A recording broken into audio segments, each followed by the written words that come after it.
from the Post-Millennial. Mike Johnson threatens to withhold federal funds from Columbia U over Gaza camp while protesters scream, "Free Palestine." If these campuses cannot get control of this problem, they do not deserve taxpayer dollars. Are you kidding me? It took Israel to get them to finally threaten to pull funding from corrupt universities that are in violation of the Civil Rights Act. And in so many ways, from racist policies and the DEI stuff to gender, sports and issues.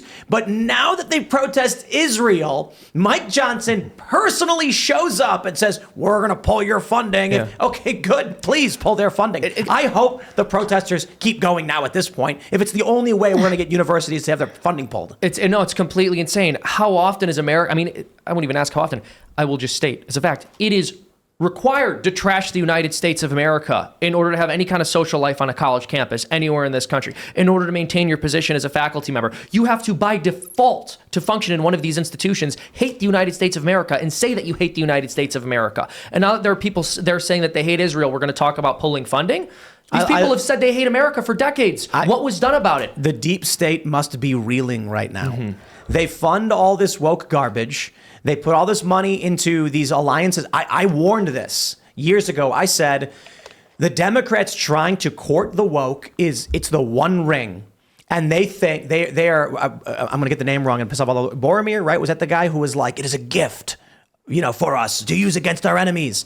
And they're like, no, it can't be wielded. You can't do it. No one can. And this is what they thought. They thought we'll align ourselves with the woke left. And then they loved TikTok. When Donald Trump was saying, we got to do something about this, they were like, no, we like TikTok because it was pushing their values. And now that TikTok is pushing anti-Israel, and the young people are now staunchly anti-Israel and rising up in massive protest, now they're trying to pull funding from universities.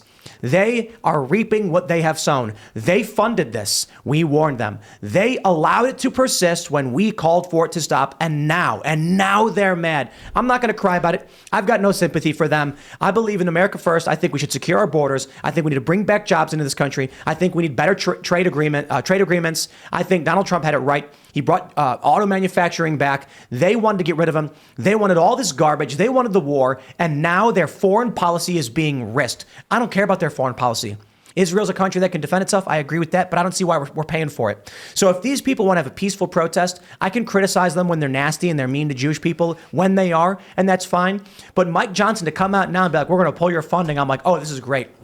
The deep state and the woke are fighting each other. I'm going to sit back and eat popcorn.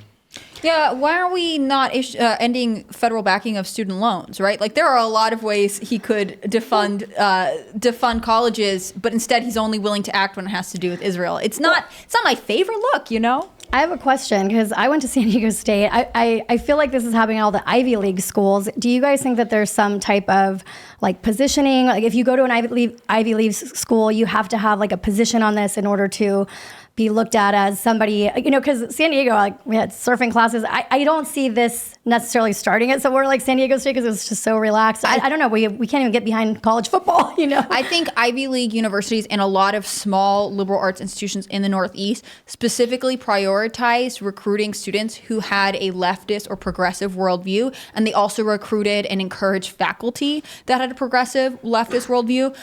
Anecdotally, I went to SMU in Dallas in Texas, and I did have some conservative professors. There weren't a lot. Typically, professors are overwhelmingly left-leaning in America, and that is overwhelmingly, and that's even more true in the Northeast, which tends to already be a left-leaning region. And so I think it's twofold. I think it's that the schools thought it is it's a feather in their cap to have these students that are doing these things, and you march for abortion, pro-abortion, whatever in high school, and oh my gosh, you're for an open border. Great, this makes us look like we are this loving, welcoming institution. We are leaning towards the left ideology that not only do our faculty have, but now we're encouraging it in our administrators, and so it just became this echo chamber that did not expect. Right, and it's like if a pebble hits your windshield and it shatters. Right, they didn't realize that there was any way for this to fall back on them in a way that was negative because they don't recognize that there are divisions within their own ideological culture. Well, and I think what you were saying about the BLM thing in 2020 being popular, like I remember Logan Paul jumped on it and all these influencers jumped on it because it was like, well, what's so bad about we just don't support racism and that's okay. There was a girl that I spoke to, her name is Lanny Sarem. She, I think it was 2017 or 2018, when the whole BLM thing was pretty big.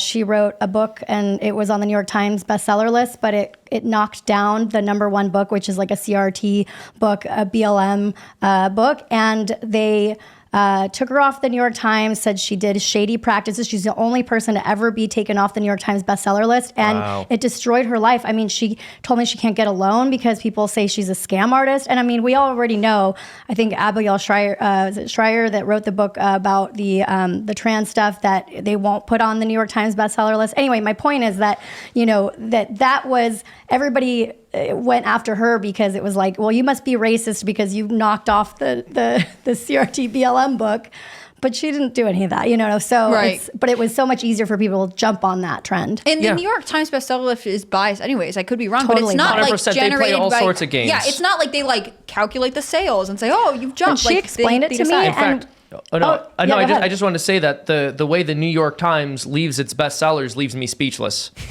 by Michael Knowles, because his book was a bestseller and then they didn't put it on the list. Of course. I'm not sure if they ever ended up doing that or if that was ever remedied, but yeah, they play all sorts of games. Well, and you're not supposed to buy your own books, basically. And so if they think that you did, like, let's say they thought you were having a conference and you bought, a bunch of books to give away, all they do is they place a little dagger next to your name. And it basically, most people don't even know what that means. Right. But they actually took Lanny off the list, and she had like 800 articles written about her, how she's this terrible person. And she actually did it the right way. She went to like Comic-Cons and stuff, and they pre-sold all the books. So she didn't do it the shady way. Anyway. It's an editorial list. But this is how people positioned, right? It was like, well, I don't want to be racist, so I'm going to support BLM. And that was okay. Mm-hmm. But this issue is a little bit different because, like you said, you're going to piss somebody off. Right. It stops being, I mean, there are conservatives who are split on this issue. There's diversity in thought on the right as well. But I don't think anyone sort of, especially in progressive academia, expected there to be a difference because they are out of sync with it. It's an age thing, in my opinion. I think the older, a lot of older Democrats or people who identify as Democrat, they don't realize what's going on in these schools, and they don't understand how the youth has shifted on this issue. And young people are removed from maybe concerns about anti-Semitism that plagues people of older generations. And so they experience this conflict very differently. The information they have about it is very different. It's much more focused on Palestine. And so it's just really interesting to me that, you were asking, like, why is this happening in the Ivy League? And I think it's because the Ivy League believes they set the tone for everything that happens in America, and it's just an example of this old institutional elitism that's actually a huge part of the Democratic Party. Right. Mm-hmm. And this is a big part of the Democratic Party. They're the ones who are like, oh, you have to go to college. In fact, if you're going to go to college, you should go to the best college ever, the Ivy Leagues. And while you're there, become indoctrinated. Absolutely. And I think you're absolutely right. In many ways, this is a question of age. I wouldn't even say it's so much the case that younger people don't like Israel. That might be the case. But I think younger people at the very least recognize that you can criticize a country's foreign policy without hating that country, because that's basically what everyone has been doing in their lives with respect to American foreign policy for the past 20 years or so.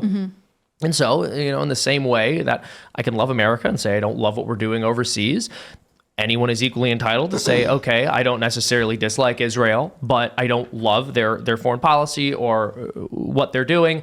And so, yeah, I think you're totally correct. This is very much an issue of age. It's an issue of outlook. And also on top of that, I'll add this, people recognize there's like a third layer of not only can you criticize a country's foreign policy without disliking that country, but even if you do dislike that country, that does not mean that you dislike the dominant ethnic group within that country and harbor some kind of racial hatred towards them. Right. What about like the distrust in the media too? It's like you don't know where to get the information anymore, and so you're, you know what I mean? It's so hard. It's like, can anybody just really explain to me what's going on? And without the mediums huge where we're bias? getting information are totally different. Right. I mean, you are probably the perfect person to talk about this, but the experience of someone who consumes all of their news through Instagram, Facebook, TikTok is very different than someone who experiences all their news on MSNBC or a traditional cable channel. The ability to discern if an influencer is doing something for clout, or like I see Montana Tucker, right? I know her very well. Her I think her grandfather was in the Holocaust, and so she's speaking about her religion. I understand why she's doing that. Then there's other people that talk about politics and about these stories, and they're doing it just straight for ego. This is trending, so I'm going to talk about it. And so, but the problem is people don't have enough information of like who are the good and bad actors out there. It's just starting to get really difficult to figure out. Do you think more influencers are moving into the news sphere to try and like capitalize on a election cycle or something like that? Well, I'll tell you what, there's been a couple articles I read that conservative influencers are becoming more popular with brands. Like brands are actually willing to work with conservative influencers. And I think that has to do with the fact that, you know, it's not totally, career, suicide basically to talk about Trump anymore or talk about being a conservative. There's like the Full Send podcast, people like that. So it's a little bit cooler, I guess. And ultimately, brands want to advertise with people that have a following that has adults, right? Like back when in 2017, the Bachelor people, they were the best because if they made an Instagram ad, they're like QVC on steroids. Right. It's like females over the age of 25 in the US and Canada. Jake Paul and Logan Paul, back when they were big, you have a bunch of 13-year-olds that don't have credit cards. So you want to have adult, affluent people that are following you. And because it's not so taboo to be conservative, I think we're getting there, that obviously brands want to advertise with those people. And so because of that, people are like, well, let's, jump on the conservative train. Thanks for watching this clip from the Timcast IRL podcast. Hang out with us live Monday through Friday at 8 p.m. and become a member over at timcast.com for uncensored, members-only shows exclusive. Thanks for hanging out, and we'll see you all next time.